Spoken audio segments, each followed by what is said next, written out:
Hello students, कैसे हैं आप सब। आई थिंक बहुत अच्छे होंगे। मैं हूं आपका दोस्त डॉक्टर अभिषेक। दोस्तों, कहते हैं कि अगर हमारी बॉडी में ना ब्रेन सबसे इंपॉर्टेंट पार्ट है तो हार्ट का भी अपना एक अलग रोल है। सेम एज मेडिकल में no doubt MBBS super power है। एमबीबीएस जो है वो बॉडी का ब्रेन है, लेकिन हार्ट हमारा नर्सिंग है। जी हाँ, बीएससी नर्सिंग या नर्सिंग स्टाफ मेडिकल की एक बहुत अहम कड़ी है, जिनके बिना पूरा मेडिकल सिस्टम अधूरा रहता है।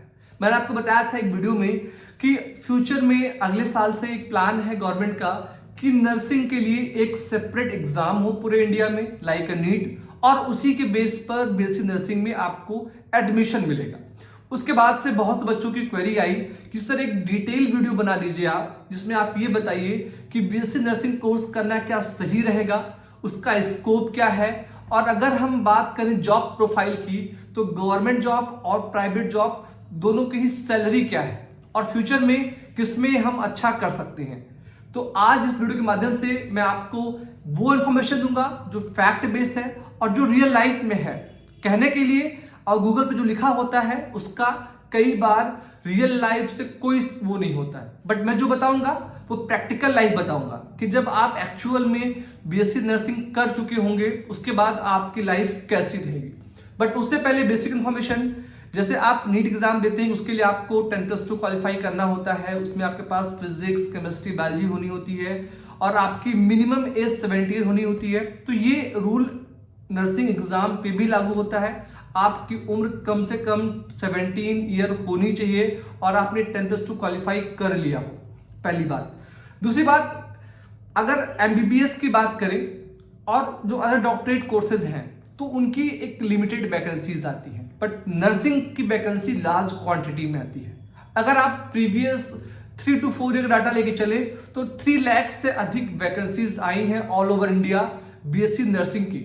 और अगर आप जॉब प्रोफाइल की बात करें दोस्तों तो बहुत इंपॉर्टेंट जो है जॉब है, क्योंकि एक एमबीबीएस आप पेशेंट को देखता है, एमबीबीएस से एमडी, और उसके बाद वो मेडिसिन प्रेस्क्राइब करता है, लेकिन उसकी जो पूरी केयर होती है पेशेंट के आने से लेकर पेशेंट के जाने तक, वह इंपॉर्टेंट रोल एक नर्सिंग स्टाफ ही जो है वो प्ले करता है।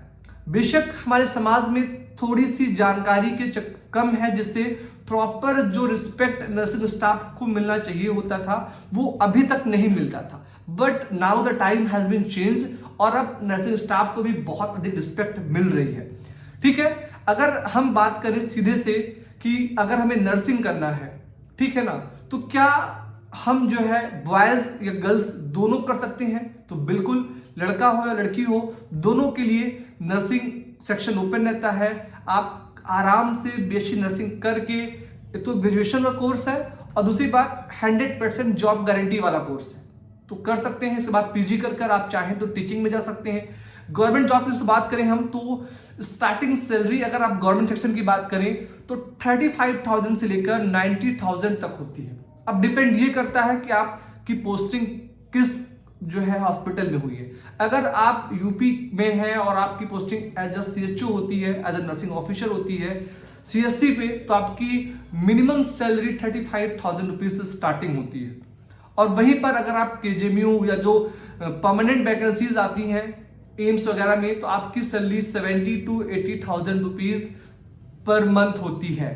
गवर्नमेंट की बात कर रहा हूं, ठीक है। प्राइवेट जॉब की बात करें आप तो नॉर्मल किसी भी हॉस्पिटल में अगर आप जाएंगे तो आसानी से आप जो है 25 से 30 हजार रुपए पर मंथ की अर्निंग कर सकते हैं। नॉर्मल बात कर रहा हूं। और अगर आप अच्छे कॉर्पोरेट हॉस्पिटल में जाते हैं, जैसे कि मेदांता की बात कर लूं, अपोलो की बात कर लूं, तो ये सैलरी 30 से 40 हजार तक भी रह सकती है।